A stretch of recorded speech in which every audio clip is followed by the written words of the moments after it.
할렐루야. 출애굽기 28장 말씀 함께 나누겠습니다.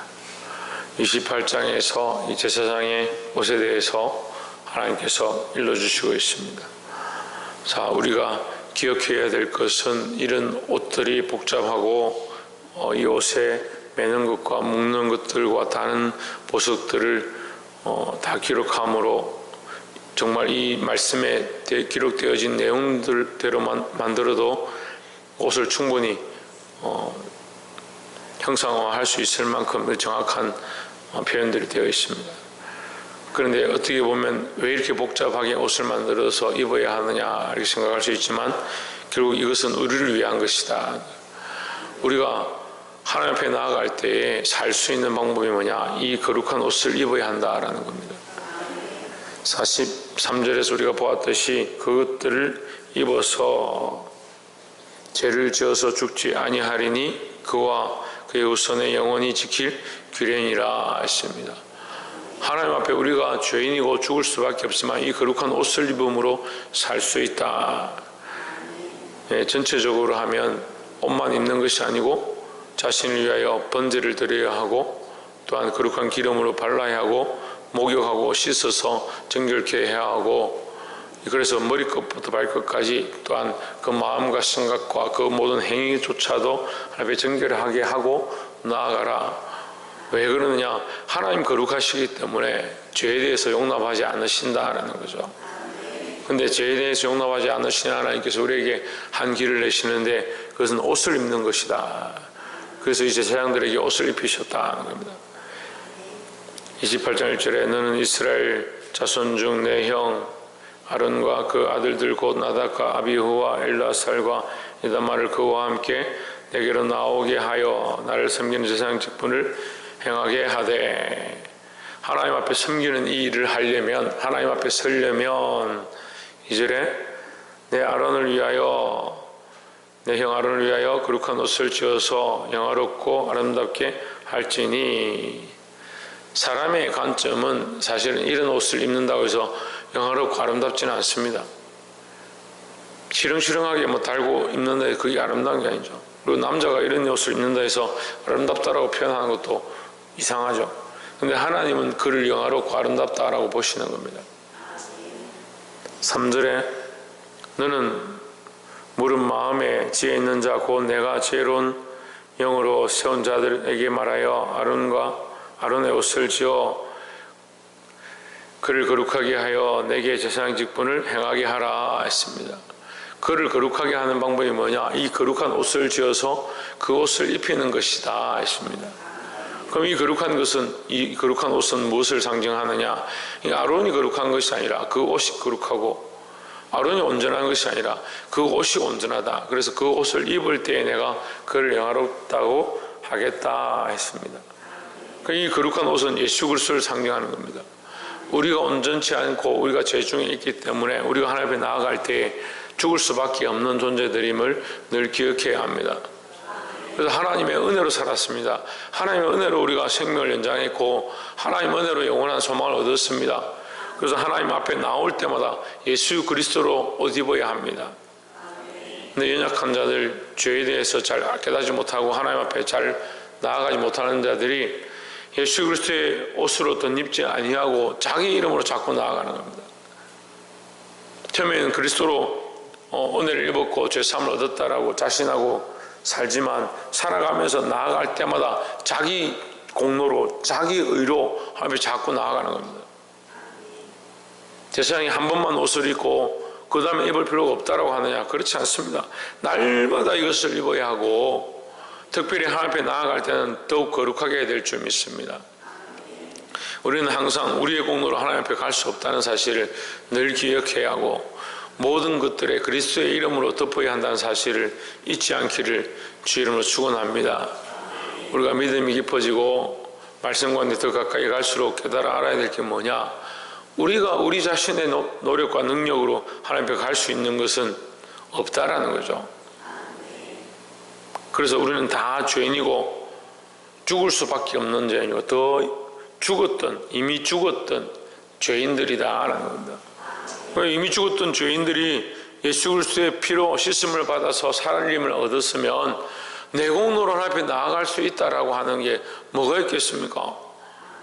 그러니까 그리스도를 의지해서 하나님 앞에 나아가는 겁니다.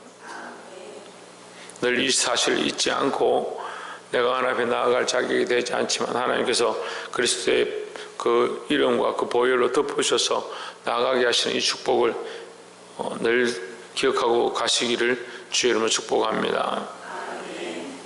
또한 두 번째 나눌 말씀은 15절에 너는 판결 흉패를 애봇 짜는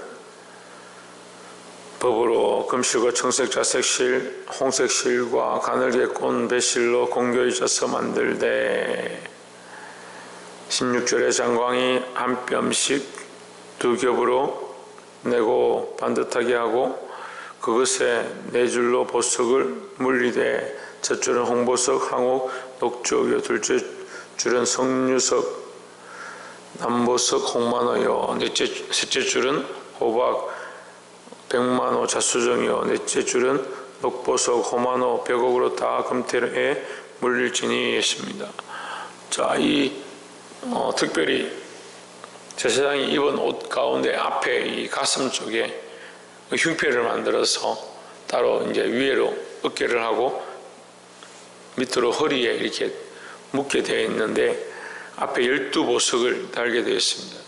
12보석은 뭘 얘기하느냐? 21절에 이 보석들은 이스라엘 아들들의 이름대로 12이라 매 보석에 12지파의 한 이름의 인을 새기는 법으로 새기고 했습니다.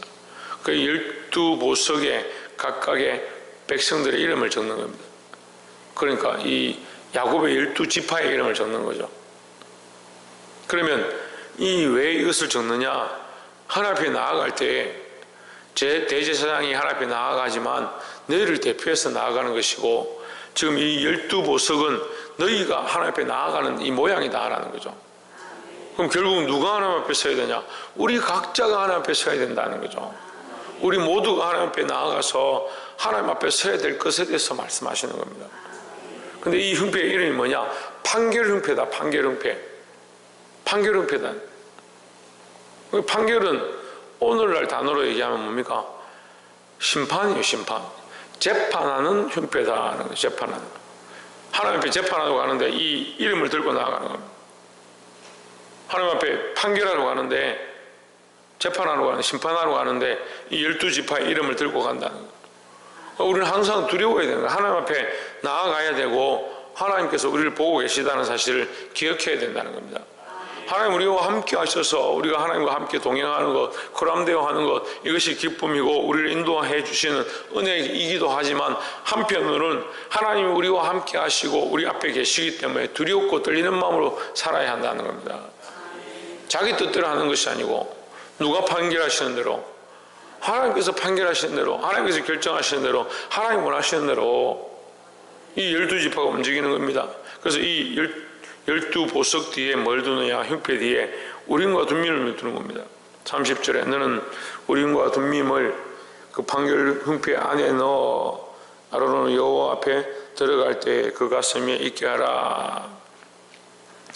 아론이 여호와 앞에서 이스라엘 자손의 판결을 항상 그 가슴 위에 둘지니라 했습니다. 판결을 가슴 위에 둔다. 이 우림과 둠밈을 하나님 앞에 이제 뭘 결정할 때 묻고 나서 우리가 올라가리까, 우리가 저들을 치리까, 우리가 이 백성에게 이것을 말하리까, 이렇게 결정할 때 이 우림과 둠밈을 꺼내서 결정하는 겁니다.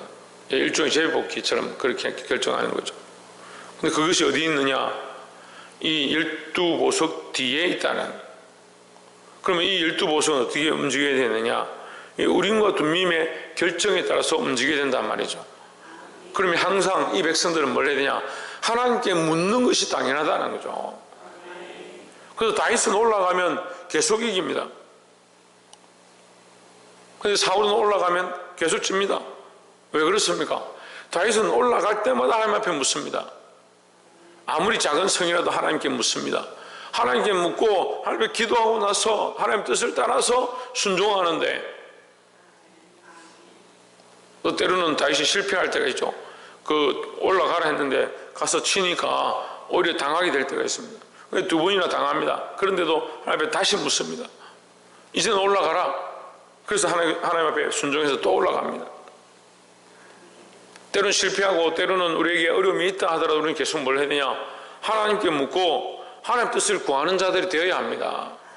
이 12보석이 하나님의 판결 흉패고 그 뒤에 우림과 둠밈을 두었다.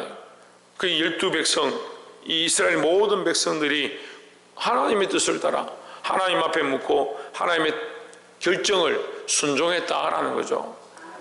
우리의 삶도 하나님께 늘 묻고 하나님 뜻대로 순종하는 자들이 되기를 주의 이름으로 축원합니다. 마지막 세 번째로 40절에 너는 또 정금으로 패를 만들어 인을 새기는 법으로 그 위에 새기되 여호와께 성결이라 하고 있습니다. 자, 이 거룩한 옷을 입고 마지막 머리에 이제 이 모자를 쓰는 겁니다. 머리에 모자를 썼는데 가운데 뭘 만드냐? 금으로 판을 만들어서 거기다 이게 새깁니다. 글자를 뭐라 새기냐? 인을 새기듯이 글자를 새겨서 여호와께 성결이라 기록하는 겁니다. 너의 모든 생각과 너의 모든 집회와 방향이 여호와 앞에 성결해야 된다. 그래서 여호와께 성결이라 기록된 그것을 내가 볼 때에 하나님께서 보실 때에 말이에요. 물론 그것이 이제 새겨진 글자를 보신다는 의미는 아니에요. 그러니까 너희가 이렇게 다 새기고 준비를 다 하고 그 옷을 입고 정결하게 하고 네가 그렇게 하고 나왔을 때 내가 너희의 중심을 보겠다라는 거죠. 그러니까 우리가 하나님 앞에 우리의 중심, 우리의 생각을 어떻게 맞춰야 되냐? 하나님 앞에 성결한 삶으로 나아가야 된다는 겁니다. 37절에 그 패를 청색끈으로 관 위에 매대 곧 관 전면에 있게 하라. 38절 이 패가 아론의 이마에 있어서 그로 이스라엘 자손의 거룩하게 드리는 성물의 재건을 담당하게 하라. 그 패가 아론의 이마에 늘 있으므로 그 성물을 여호와께서 받으시게 되리라 했습니다. 이 아론이 그러면 이 대제사장이 거룩하지 않으면 이 백성의 재물이 거룩하다 하더라도 하나님 받지 않으신다. 그래서 앞에 서 있는 자들이 거룩해야 하고 더 나아가서 그리스도가 거룩하시고 하나님 앞에 완전하셨기 때문에 그로 말미암아 우리가 하나님 앞에 나아갈 수 있고 또 오늘날 이 앞에 세워지는 자들 또 가정에 세워진 자들 내게 맡겨진 생명들을 가지고 있는 자들 우리 사실은 모든 사람들이 다 세워진 자들입니다. 지금 어린아이같이 아무것도 없다 하더라도 결혼하고 자식을 낳고 또 직장을 가지고 또 학교에 다니고 이렇게 하면 다 나로 말미암아 뭐가 됩니까? 나로 말미암아 내가 맡은 곳에 영역이 생기는 겁니다. 내가 직장에 다닌다 그러면 직장에 있는 동료들 그들을 맡은 자가 되는 거예요. 내가 학교에 다닌다 캠퍼스를 다닌다 그러면 캠퍼스 가운데 내가 그 캠퍼스의 동료들을 맡은 자가 되는 겁니다. 그 무슨 책임이냐? 영적 책임이 있는 거예요. 영적 책임이. 그들에게 복음을 전하고 바른 길을 선포해서 그들을 살려야 될 영적 책임이 있다는 거예요. 그 살리는 방법이 뭐냐? 내가 여호와 앞에 성결한 삶을 사는 겁니다. 그리고 세상에 가서도 하나님 앞에서 성결한 자들이 돼야 돼요. 세상에 가서도 하나님 앞에 서 있는 자가 돼야 되지. 하나님의 복음을 들고 세상에 나간 자가 세상 앞에 서 있는 줄 자꾸 착각하는 겁니다. 그러니까 복음 듣고 말씀 듣고 할 때는 하나님 앞에 서 있어서 거룩한 것처럼 사는데 세상에 나가면 거룩한 삶이 안 된다. 왜 안 되냐? 세상 앞에 서 있으니까. 사람들의 기준 앞에 서 있으니까. 사람들의 눈을 만족해 하려고 하는 겁니다. 이게 심각하다니까요. 이게 사단이 우리에게 주는 이게 올무예요. 그걸 몰라요. 빛된 삶을 살아라 하니까 세상 사람들이 인정해주고 칭찬해주면 그게 빛된 삶인 줄 착각합니다. 그렇지 않습니다, 여러분. 우리가 때로는 하나님 말씀대로 살고 하나님 법대로 살고 하나님 기뻐하시는 성결한 삶을 살다 보면 세상에 손가락질 받고 세상 사람들이 우리를 욕하고 꼭 그렇게 할 필요가 있냐라고 말합니다. 여러분 말씀대로 살면요 세상이 칭찬받는 거 아니에요. 근데 자꾸 세상에 덕을 끼치고 착한 행실을 보여라, 그 말씀 하나로 귀결되어서 하나님 앞에 서는 걸 잊어버리는 겁니다. 우리의 참된 착한 행실은요 예수 그리스도의 참된 빛을 따라가는 겁니다.